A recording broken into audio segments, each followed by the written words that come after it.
Ahora nos vamos al encuentro de Damián Malatesta. Me esperan un segundito, por favor, porque vamos a presentar su tradicional informe especial de los días jueves. Hoy sobre un tema sensible. ¿Cómo estás, Damián?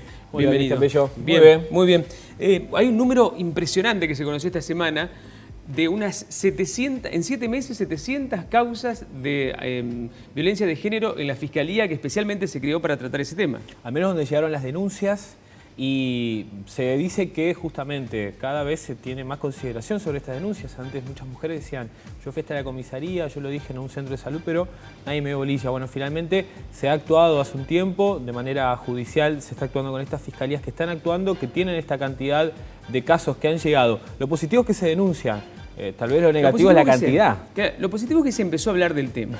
No es que en el tiempo se hable menos, antes se hablaba menos, Antes se hablaba menos, casi que no se hablaba, ni siquiera en los medios. Lo que se está dando por estos días me parece que es un fenómeno bastante particular. No es que antes se mataban más mujeres que ahora, sino que ahora conocemos los casos, empezamos a diferenciar los tipos de violencia y han cobrado notoriedad, a tal punto que ha llegado justamente a partir de las redes sociales a hacerse una convocatoria muy importante llamada Ni Una Menos, de la cual vamos a hablar, pero sobre todas las cosas vamos a hablar de los femicidios, no solo en Argentina, en Entre Ríos, y también lograr identificar algunos modos, tipos de violencia que están con nosotros aquí en la actualidad y que a pesar de muchas conquistas de las mujeres todavía resta mucho por hacer. Son casos muy impactantes, muchos conocemos, hemos conocido, hemos sido testigos, hemos sido transmisores de casos de violencia de género que siguen aumentando lamentablemente en la Argentina.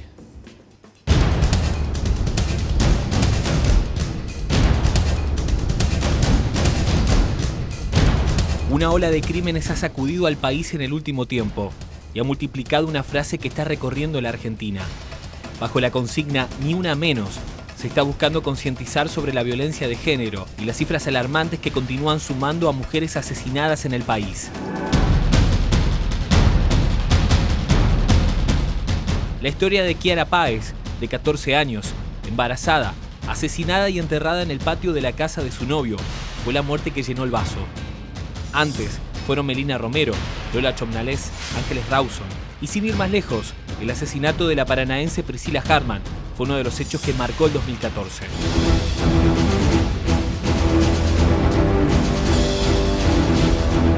La conmoción por el femicidio de Kiara se hizo oír en Twitter y desde allí un grupo de periodistas logró viralizar la convocatoria para el 3 de junio a las 17 al Congreso de la Nación para exigir la plena implementación de la Ley 26.485, sancionada por el Congreso en 2009, y para decir basta al machismo y la violencia a las mujeres. La concentración se está gestando en otros puntos del país, con confirmaciones en Mar del Plata, Tucumán, Santa Fe, Mendoza, Jujuy, Neuquén, Salta, Córdoba y en Paraná.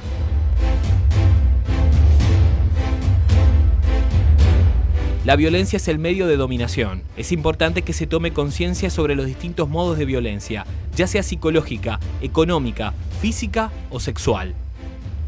Se está buscando que estas prácticas sean erradicadas. Por eso, si sos víctima o sabés de un caso de violencia, denuncialo. En Argentina existe una línea de atención telefónica para la prevención de la violencia de género, que funciona a las 24 horas. Solo tenés que marcar el 144. Además, se han abierto casas de mujeres que tienen como meta alojar, contener y proteger a las víctimas que se encuentran padeciendo una situación de violencia familiar.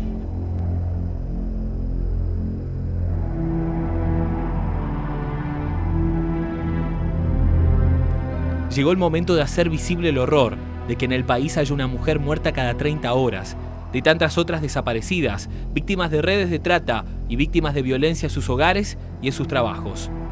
Esta es una manera de empezar a cambiar las cosas, o por lo menos de empezar a exigir que cambien, para que en Argentina no exista ni una víctima más, ni una mujer menos.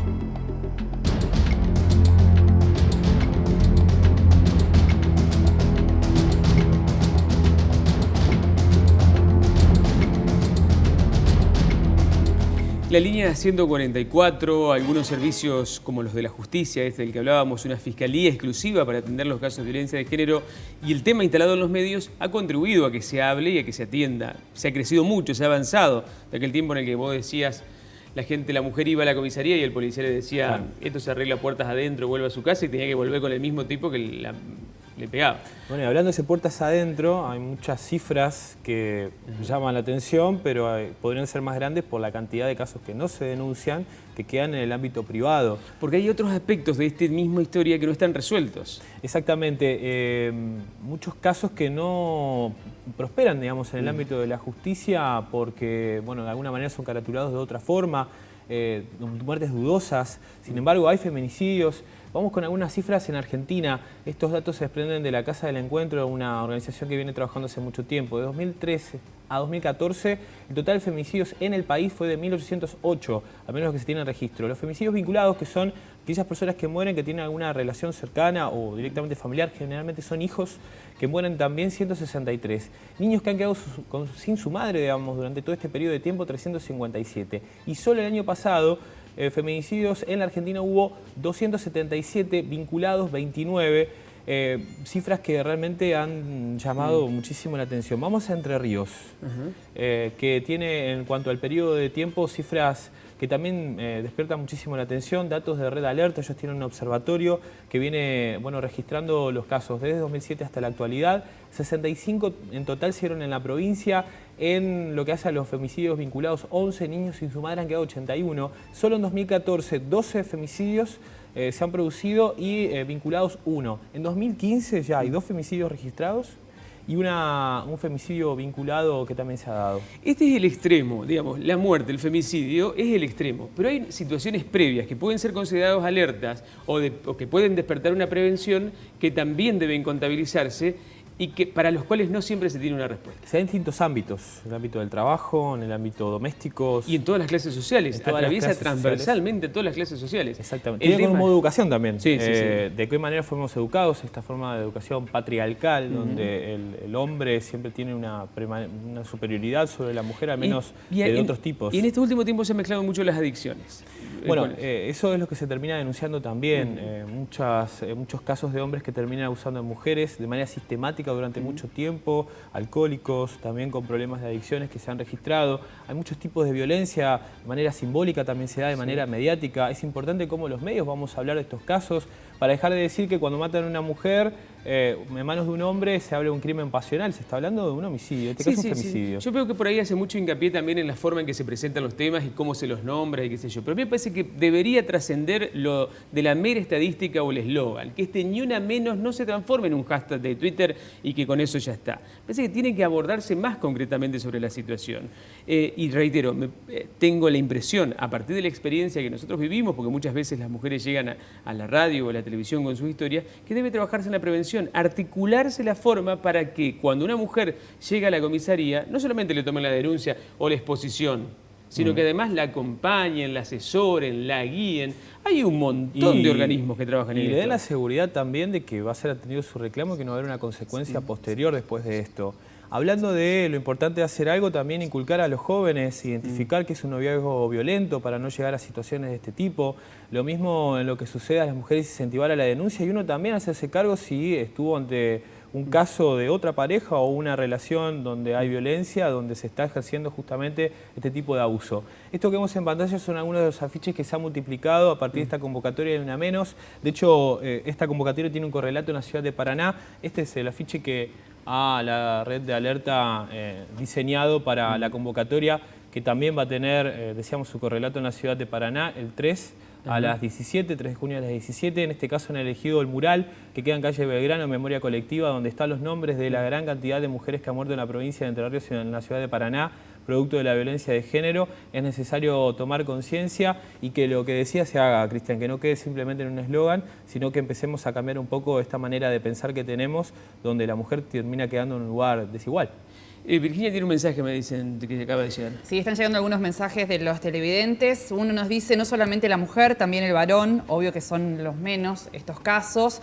Y otro mensaje dice, en la comisaría a veces cuando una mujer quiere hacer la denuncia le dicen que haga la exposición. ¿Cuál es la diferencia?, nos pregunta. Claro, lo que pasa es que al no haber agresión y no haber una prueba física de que ha sido agredida, a veces no se toma, la amenaza la toman como una exposición. Tiene obligación de tomar la denuncia o al menos informar a esta fiscalía que decíamos, nos han llegado tantos casos. A veces los centros de salud donde llegan las mujeres golpeadas son otros lugares donde justamente se termina tomando la denuncia o advirtiendo de lo que viene sucediendo en un caso en particular. Es necesario justamente que esto no quede puertas adentro, que no quede en secreto, sino que se pueda colaborar justamente con que estos casos salgan a la luz y se pueda hacer algo. Ya se ha articulado de muchas maneras y a partir de la legislación. De hecho, la marcha al Congreso que se origina a nivel nacional es para exigir la plena implementación de esta ley y es lo que se está buscando justamente, pero la sociedad tiene que colaborar en su conjunto. Sí, la sociedad colabora, pero muchas veces un vecino denuncia, que escucha gritos, golpes, qué sé yo, y no están hechas todo estructurado como para que haya una respuesta rápida e inmediata. Y digamos, a veces la policía va hasta donde puede, porque por otro lado, esta semana tuvimos un caso, lo relatamos en la radio el otro día, donde la policía, un periodista acompañó a la policía en todo el proceso y se encontró con que la policía está re sola. Claro. La policía hace lo que puede, pero no está preparada para asistir psicológicamente a una mujer golpeada. Bueno, parte de esa ley lo que establece es que se abran estas casas como existe en la ciudad de Paraná, en la Alameda de la Federación, que exista esta línea donde se puede denunciar y que haya capacitación también a las personas que toman la denuncia. Pero hay asistentes sociales y psicólogos que no tenés que capacitarlo, tenés que ponerlo a trabajar en eso, digamos, no más vuelta que esa. Bien. Pues si no, todo bla, bla, bla. Si todo funciona, todo comenzaría a cambiar. Digo, ya empezamos a tomar un poco de conciencia, a visualizar los casos. Ha cambiado, no quiero ser derrotista en esto, ha cambiado bastante. El que se exponga, que se hable del tema, la creación de estos órganos y organismos, la Casa de la Mujer, eso ha cambiado. Pero le falta un tramo todavía. Y hablando de ese tramo que falta también, lo que sucede en la calle, en lo que las mujeres denuncian prácticamente, diferenciar entre un piropo y una palabra agresiva, digamos, de qué manera la mujer puede caminar tranquila por la calle y no sentir miedo ante estos casos que se ven en la televisión que existen y de los cuales también podría llegar a ser víctima. Digo, hay un cambio de conciencia general que tenemos que hacer. Sí, por ahí noto una exagerada preocupación por algunas cosas y por otro lado queda un hueco y un vacío al que nadie responde. Bien, pero dejar de actuar tal vez de esa manera tan machista muchas veces. Es difícil, uno como hombre, lo digo, es difícil presentar un tema como esto cuando uno... Es difícil salir ciertos modelos en los cuales se inculcaron desde muy chico, no solo tal vez en la familia, sino en la sociedad misma, cómo actúa, por todos los lugares por donde uno pasa. Me parece que hay que reflexionar un poco más sobre esto y sobre todas las cosas, como decías, hacer la denuncia y exigir que justamente se responda, se actúe en consecuencia de cualquier caso de violencia en la sociedad. Gracias, Damián. La semana que viene seguimos charlando con otro de los informes especiales de Damián Malatesta. Ahora te recordamos, si vas a la escuela primaria o secundaria, este año organizate con tu curso y conocer el Palacio San José, Concepción del Uruguay y el Palmar de Colón, de la mano de Altas Barrancas, Turismo Estudiantil. Altas Barrancas Turismo Estudiantil te lleva a conocer el Palacio San José, Concepción del Uruguay y el Palmar de Colón, con transporte, guía, desayuno, almuerzo y merienda en 6 cuotas de 138 pesos por persona. Altas Barrancas Turismo Estudiantil, Salta 117.